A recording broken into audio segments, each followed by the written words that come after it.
अच्छा मुझे ये बताइएगा कि बहुत सारे फ्रूट्स हैं जिसमें मैंने सुना है कि कीवी फ्रूट होता है और इससे मिलते जुलते फ्रूट्स, उस पर आप मुझे बताइएगा कौन कौन से हैं जो आपकी स्किन को फ्रेश रख सकते हैं। मतलब आफ्टर 30s कई बार होता है कि क्योंकि आपकी एजिंग प्रोसेस थोड़ा फास्ट हो जाता है, तो क्या ऐसे फ्रूट्स बताइएगा कौन कौन से हैं जो खाने चाहिए, ज़्यादा कर देने चाहिए जिससे आपकी स्किन अच्छी रहे? जितने फ्रूट्स हैं ना वो सारे के सारे ऑलमोस्ट अच्छा। हमारी स्किन के लिए बहुत अच्छे हैं। कोई अच्छा। एक मैं फ्रूट का नाम भी नहीं ले सकती जो अच्छा। बुरा है स्किन के लिए। अच्छा सारे अच्छा। के सारे फ्रूट्स बहुत अच्छे हैं। हम्म।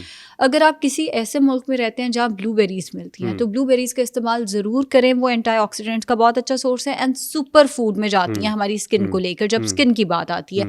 इसी तरह जैसे आपने कीवी का कहा, वो विटामिन सी का बहुत अच्छा सोर्स है। अब विटामिन सी के सोर्सेज में आजकल ऑरेंजेस आए हुए हैं, विटामिन सी का बहुत अच्छा सोर्स है। अनार विटामिन सी का बहुत अच्छा सोर्स है। हमारे पास अमरूद है, बहुत कम लोग जानते हैं अमरूद के अंदर ऑरेंज से ज़्यादा विटामिन सी मौजूद है। तो अच्छा। अमरूद स्किन का बहुत अच्छा, स्किन के लिए बहुत अच्छा है। पाइनएप्पल स्किन के लिए बहुत अच्छा है। पपाया बहुत अच्छा है। यानी हमारे पास एप्पल बहुत अच्छा है। मतलब जितने हमारे पास फ्रूट्स हैं सारे के सारे आपकी स्किन के लिए बहुत अच्छे हैं। आगे चेरीज एंड स्ट्रॉबेरीज आएंगी, वो दोनों भी स्किन के लिए बहुत अच्छी हैं। तो बेसिकली फ्रूट्स एंड वेजिटेबल्स जितने हैं ज़्यादा से ज़्यादा इस्तेमाल करें, आपकी स्किन के लिए अच्छे हैं।